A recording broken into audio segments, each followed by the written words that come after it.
जय जगन्नाथ मु लक्ष्मण आपण मानक स्वागत करुच्ची मो यूट्यूब चैनल माझी भाव क्रिएशन को। पूर्व अध्याय आमे पढ़ी गाल्पिक मनोज दास रचित लक्ष्मीर अभिसार गल्प संकलन द्वितीय गल्प मधुबन मेहर। आज आमे पढ़ा से मधुबन मेहर द्वितीय भाग।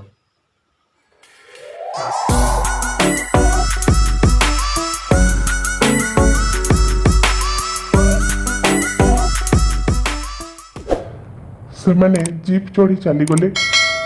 भयंकर लज्जार थरुले दिव्य सिंह। वर्तमान से कौन करेंगे? कार छुटाई घर को पलैबे, किंतु सेठारे वर्तमान इंजीनियर माने तांको संपर्क अनुसंधान करुथिबे। विस्मित परिवार पोटिको पाखरे रुंड होइथिबे। से कार पार करबा मात्रे आगे दरवानी आसी संभ्रम कार द्वार खोली धरिबो।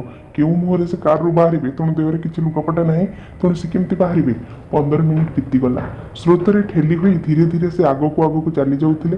सेटा अपेक्षाकृत निरापद, तेणु पानी भितर अछन्ते। स्रोतरे भासी भासी से आगको चलछन्ते। केई जण अंतरंग बंधु एतिक बेले नई कूलको हेले बुली आसंता। दिव्य सिंह ताकू चुपी चुपी सब कहि दियन्ते। से दौड़ी जाई पोशाकटाए नै आसंता, किंबा कोनोसी अभावनीय घटना फल नईरे हेले भासी आसंता खंडिए धोती। उपाय नहीं। एथर एक्जिक्यूटिव इंजीनियर लेउटी आसिले। पानी भितर थाई सब कथा कहिदेबाकू हेबो। तापरे इंजीनियर जाई लुगापटा नहीं आसिले। से पानी रु बाहरिबे। दूररू आलुओ देखागला। से मन मन भाबुतिले जे एमानकू कहिदेले बरं लुगापटा नहीं आसिबे, किंतु एई समय दूररू आलुओ देखाइछि। तांकरी कार पाखरे आसी अटकिला एकाधिक गाड़ी। प्रथमे इंजीनियर को गाड़ी, पछ गाड़ी ओह्लाइले तांको सान भाई और सान भाईंकर यूरोपीय बोहू। ये कौन? तही पछ गाड़ी में पुलिस केते जण, तही पर सहर प्राचीनतम गाड़ी एवं हाय। तही ओह्लाइले बाड़ी हस्ते वृद्ध अध्यापक सुदर्शन राय। दिव्य सिंह छाती भितर हठात उठी आसला एक प्रबल कोह। सान भाईर विदेशिनी बहु आगे निजर दयनीय अवस्था जाहिर करने भली सत्साहस से जदि भी आयत्त करपारते अध्यापक सुदर्शन को आगे नुहे। तेणु सुदर्शन बाबू कथार किसी समय पूर्व से हसीले। तेणु से कौन करेंगे? जदिवा से सान भाईर विदेशिनी बहु अच्छी सामने हुए तो उठी पारि था, किंतु सुदर्शन बाबू को आगे नुहे। मात्र 3 घंटा पूर्व चोरणी गाई प्रसंग वृद्ध कांदा बेले से हसीले। दिव्य सिंह आहरी दूर को आगे गले।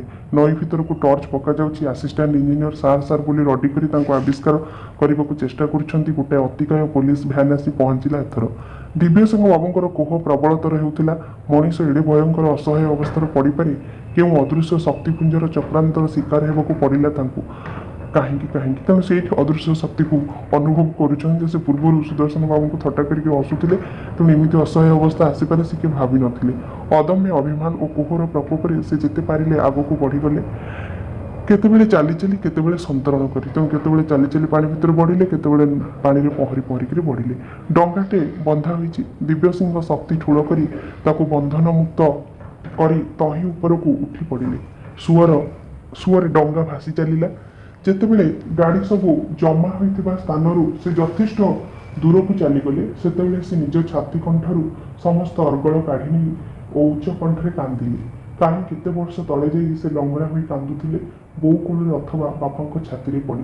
तापरे केते काल से कांदी नाहंती सत्य, कहा उपरे कांदी थांते। बड़ हेबा परे समस्त तांको अनुष्ठान भाव देखिछंती। बापा माँ स्त्री भाई भौणी समस्ते मुहूर्तक ओलट पालट पर से हृदयंगम कले। से केड़े निसंग। तेणु यही हूँ मनीष जीवन वास्तव। मनीष असहाय होगले निजक एकुटिया अनुभव कले से कहारी को किसी कहीपे ना। डंगा भासी चली। अणओसारिया नईरे केतेबेले कूଳରେ आसी बाड़ेई होउथिला और पुणी खसी चली जाउथिला। दुई तटरे शून्य बिलबाड़ी उपरे आकाश। से सुदूर स्मृतिर बौर कोल भली ए नई और बापांकर छाती भली उदार ए निसीम आकाश। आज जदि से न कांदिबे आउ केबे कांदिबे? बहु समय पर केतेबेले टिके तंद्रा आसी जाइथिला। स्वप्न देखिथिले, टिके निद आसी जाइथिला। स्वप्न देखिथिले छोट पक्षीटी डेणा पिटी पिटी माळ माळ मेघ आड़े आड़े आगक उड़ी चली।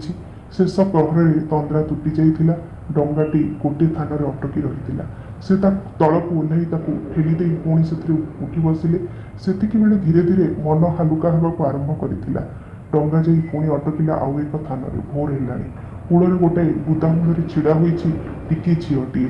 देह को यथासंभव सतर्कता सहकारे डंगा भितर लुचाई रखी मुंड तोड़ी दिव्य सिंह झील को कहले, झील मोर लुगा नहीं, मते पिंधिबाकू किछि गोटाए देई पारिबु? झीलटीर मुहरे कौतूहल और दया उपुटी उठिला। ନଉନୁ ସେ କହିଲା ଓ ଚଟାପଟ ତା ଟିକି ଦେହରୁ ମଇଳା ଫ୍ରକ୍ଟି ବାହାର କରି ନେଇ ଡଙ୍ଗା ଭିତରକୁ ଫିଙ୍ଗିଦେଲା। ନେ ଧର। ଦିବ୍ୟସିଂହ ଫ୍ରକ୍ଟିରେ ଚୁମା ଦେଲେ। ମନେ ହେଲା ସତରେ ସେଇଟା ପିନ୍ଧି ପାରନ୍ତି କି?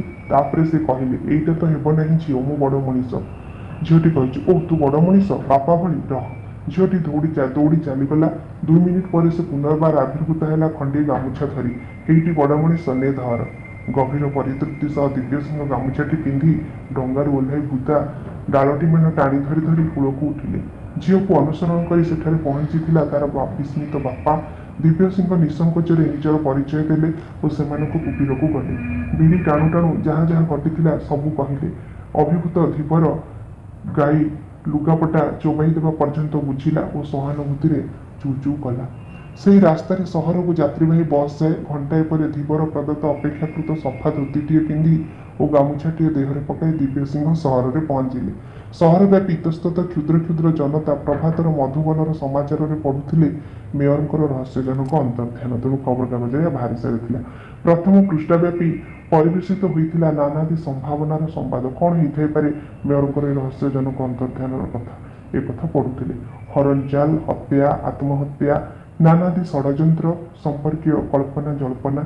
ଏକ ଦିଗରେ ଗୋଟାଏ ବିଚିତ୍ର ଜୀବର ନଈରେ ଲମ୍ଫ ପ୍ରଦାନ ଓ ଅନ୍ୟ ଦିଗରେ ମେୟରଙ୍କର ଟ୍ରାଉଜର୍ସର ବେଲ୍ଟ ଓ ଚର୍ବିତ କିୟଦଂଶର ଉଦ୍ଧାର। ଏ ଦୁଇ ଘଟଣା ଅବସ୍ଥାକୁ ଜଟିଳ କରି ତୋଳିଥିଲା। ବିଶେଷ ସମ୍ବାଦଦାତାଙ୍କ ଆଗରେ ଅବସରପ୍ରାପ୍ତ ଅଧ୍ୟାପକ କାଉନ୍ସିଲର ସୁଦର୍ଶନ ରାୟ ଏକ ବିବୃତ୍ତି ଦେଇ କହିଥିଲେ ଯେ ତାଙ୍କର ବିଶ୍ୱାସ ଗତକାଲି ପୌରସଭାର ଆଲୋଚନାରେ ଉତ୍ତ୍ୟକ୍ତ ହୋଇ ମେୟର କୁଖ୍ୟାତ ଚୋରଣୀ ଗାଈକୁ ଚ୍ୟାଲେଞ୍ଜ କରିଥିଲେ ଓ ଗାଈ ମେୟରଙ୍କୁ ସମ୍ପୂର୍ଣ୍ଣ ଚୋବାଇ ଖାଇ ଦେଇଛି। ଅତଃପର ବୃଦ୍ଧ ଅଧ୍ୟାପକ କାନ୍ଦି କାନ୍ଦି ଗାଈଟିକୁ ତୁରନ୍ତ ଗିରଫ କରିବା ପାଇଁ ଦାବି କରିଥିଲେ। ଗାଈଟିକୁ ତତ୍ପରତାର ସହ ପୋଲିସ ଓ କର୍ପୋରେସନ କର୍ମଚାରୀମାନେ ଖୋଜୁଛନ୍ତି ବୋଲି ସମ୍ବାଦଦାତା ଜଣାଇଥିଲେ। ଦିବ୍ୟସିଂହ କିନ୍ତୁ ନିଜ ଭିତରେ ଅନୁଭବ କରୁଥିଲେ ଏକ ଆଶ୍ଚର୍ଯ୍ୟ ପରିବର୍ତ୍ତନ। କାହାରି ପାଖରେ କୌଣସି କୈଫିୟତ ଦେବାର ଉତ୍କଣ୍ଠା ତାଙ୍କର ନଥିଲା।